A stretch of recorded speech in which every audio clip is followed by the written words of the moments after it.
Hi, my name's Ellen Hawley, and I'm the curator for Glow at the Flinn Gallery in Greenwich, Connecticut. Glow features 4 abstract artists: Ryan Crotty, Susan Meyer, Kamille, Schmidt, and Audrey Stone. The works of these 4 artists intersect with themes of color, transparency, process, and materiality. We are so thankful to Rita Fucillo, the publisher of Art New England, for visiting with the 4 Glow artists by Zoom. Let me first give you a preview of the artists' works in the gallery before I turn it over to Rita and her interview with them. Thank you. Kamille Schmidt's textiles are elegant yet powerful. She composes colorful textiles in single, double, triple, and quadruple panes of opaque and translucent fabric. Susan Meyer's architectural geometric sculptures are constructed of wood, acrylic, paint, and mixed media. I love the way the ambient light catches the colorful panes and casts shadows. Audrey Stone's luminous canvases of gradient bands of color have a vibrating, pulsing effect on the eyes.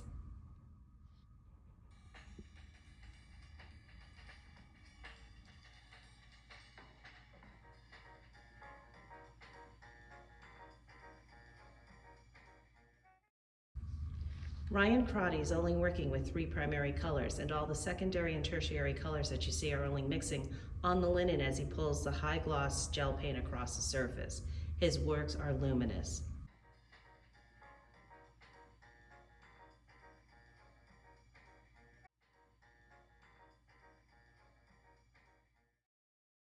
Hi, I'm Rita Fucillo, and I'm the publisher of Art New England magazine.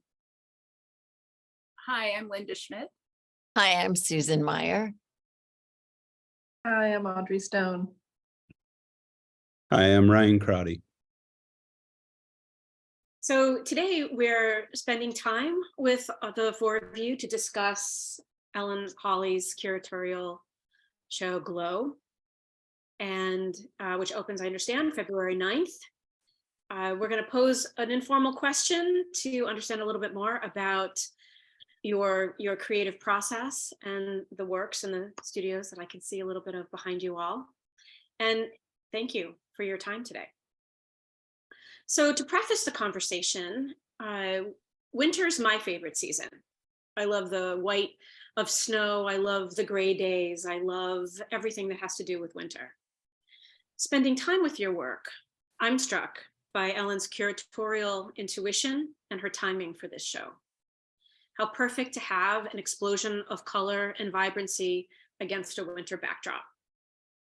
Individually, your works cast a distinct aura. Combined in the exhibition, I can only imagine the impact of how they'll all speak with each other. So all 4 of you embrace color with a fearlessness and create via a meticulous, intentional process, one that must have been born from deep exploration. Thinking about color as a language, please speak to how you arrived at your current process and how it expresses what color and light mean to you. Linda, you want to start? Hi. So I approach my color in a very intuitive way based on my experiences in life, and mostly it's a lot of trial and error. Some of this comes from, my experience growing up in Kansas, and happened to I get a lot of fabrics in thrift stores and things, and I had this very difficult lime green, and I wasn't sure why I would have bought this, but it had been sitting around for a while. And then once I was in Kansas, I was driving to this residency, and I was like, oh my gosh, I grew up with this amazing green that suddenly made sense to me, and I was determined to use it. And I finally, through that experience, was able to figure out how I wanted to use it. Have you always worked in fabric, or did you begin with another medium? I was a painter for 30 years, and then it's a long story, but I somehow switched to fiber. But it's the same as in my paintings. There were lots of layers, and an idea of having things showing through the back and being covered with either opaque or transparent paint to kind of hide or reveal like what's underneath. But And invent a new color altogether. Right, yeah, yeah. The thing with the fabric pieces is that because they hang in layers, there's actually space between the panels, or even in the frame pieces, there's a little space that I put like these acrylic strips. Sometimes they're colored acrylic, sometimes not.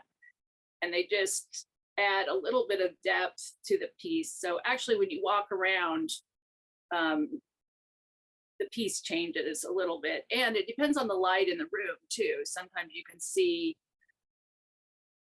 you know, if there's a different color behind it, or if it's sunshine coming through the piece, it's different than if it's dark outside and it's in front of the window, then it becomes, you know, sometimes you can see the front panel more clearly, and sometimes you can see the back panel. You can see, you know, like all the panels very clearly. It's hard to photograph because of that light and the space, and how when you move around it's something that you can't, you know, it's like, you know, if you're in Kansas and you take a picture of the landscape, it's like sky and land, but if you're there in person, there's this huge space that you only perceive like if you're there, because of, you know, these layers of atmospheric particles and stuff that are, you know, and I guess I'm kind of trying to replicate that in the layers of this work. And that's, you know, all encompasses color and light, and it, you know, brings that all together in the piece. Okay, that's beautiful. Like an homage to your homeland. Susan, do you want to tackle the question? Sure. Thank you. Thank you, Rita, for your time. My goodness. Oh, my pleasure. So, that's so interesting what Linda was saying about, you know, color and light and that interaction, and that it, as the color in Linda's work is affected by the light, it alters what we see. So it's kind of a changing thing.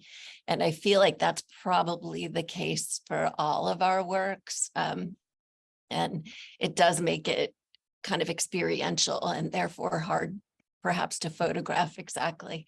But I certainly think like in my pieces, when they're not cardboard planes, but acrylic planes, that there's, you do sort of look into the works, and as you move around the pieces, see different color relationships, light relationships, reflections and such. But as a language, and I would agree with Linda, in ways, it's one of the more intuitive aspects of my work, like sketching out forms and then kind of creating the sculptures from these little sketches is one intuitive process, but then deciding on the colors to clad them in, and also creating paintings and collage to also clad them with, is kind of the intuitive and sort of fun part of the one of the more fun parts of the process. And yeah, I think that it's also a huge part in getting across some of the ideas that I'm trying to get across. And I go into it with kind of a ballparkish idea, but very much open to change. And it's interesting because there are components of art making, you know, like, I don't know, negative space or something like that, like a formal component of art making that is super important, but doesn't have the same kind of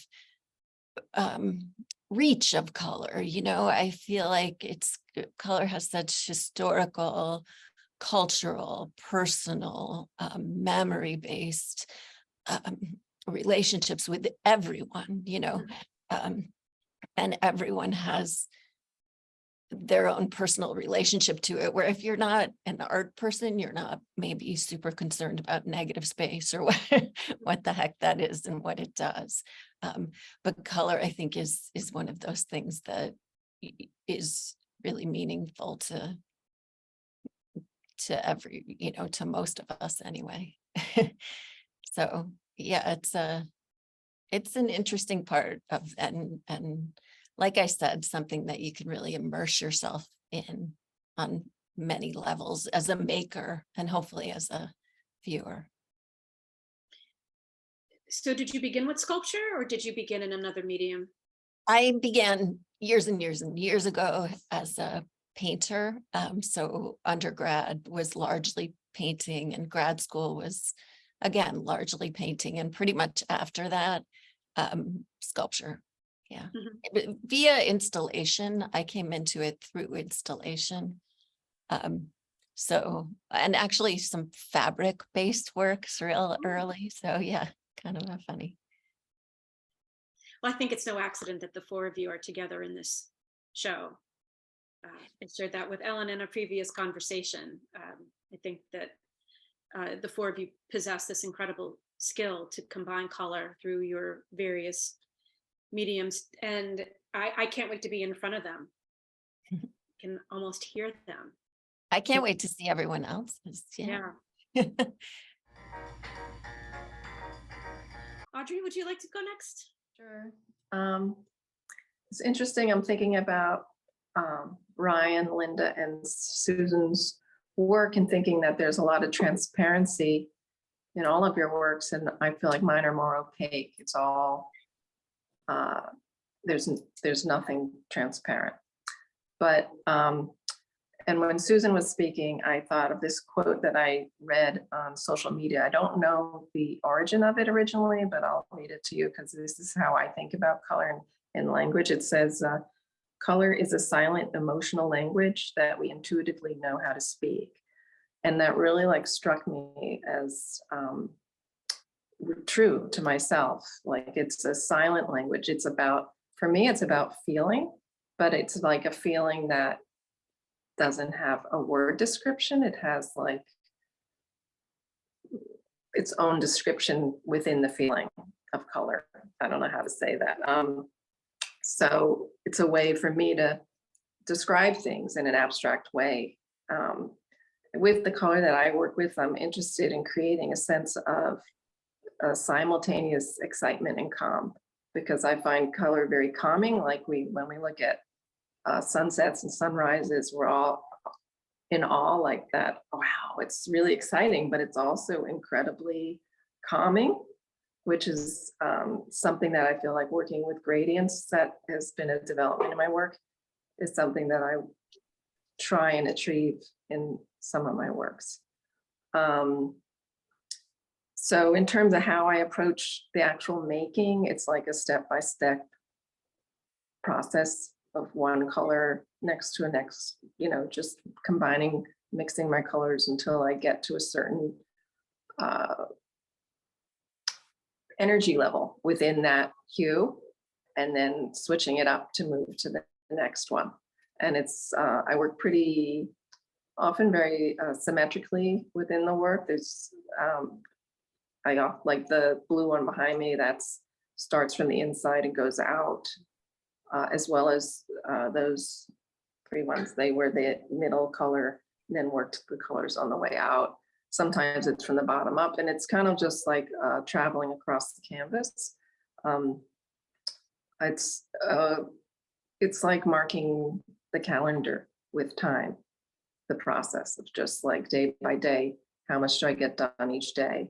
How much can I travel in this studio session today within a painting? And I'm interested a lot in how the vibrations happen within the color plane and how they come in and out, and they actually create sensation for me in looking at them. When you're up in front of them, there's a physical sensation in looking. So that's where I come from. I didn't always work as an abstract color painter. I've done a lot of different mediums, and the color has been prominent in my work for the past 10 or 15 years. And, I did study painting in undergraduate and graduate school. And then I did sculpture, mixed media sculpture for a number of years. Went back to drawing, and then more 2D materials, and gradually veered towards painting again. I didn't paint for a large chunk of time. And it was doing some drawings that had color in it where I became really interested in how the play of color was happening, and that drew me back into painting. But they want to understand, you know, how do you possibly create what you create, you know, and how do you create these colors, you know, and how did you get here? And I mean, it's like a little demystification. Are the four behind you the ones that you'll have on your show? These will be in glow, yeah. Did you And a choose bunch them of- because of how they connect with each other in some way? That's a question for Ellen. Very much Yeah. so. Yeah. As she would paint them, we would describe them, and she's like, it's very glowy. The smaller ones are a part of a series. Audrey tends to work in series, and so it's always nice to be able to show a series. And so I had a leaning towards trying to show her body of work or her collection of works within series. So she can speak to them, but the close series is one, and these here are ceiling, the 3. Yeah, ceiling. And it's not like I, in terms of working with series, I don't like sit down and do 4 months of one kind of painting. They just kind of typically accumulate over time while other things are happening too. Ryan, you had the benefit of going last. Well, I think I share similarities with the other 3 artists here, and yet some of the materialities of the works are different. So, you know, for me, color is really the driving force of my works. It's what the works are about. Formally, color determines, oftentimes, my color decisions determine composition, the architecture of the pieces, oftentimes the orientation, whether they will go one direction or the other, since they're abstract works. And I think that color being like the driving force, I almost think of light as the fuel that's activating the color. So I'm using translucent paint.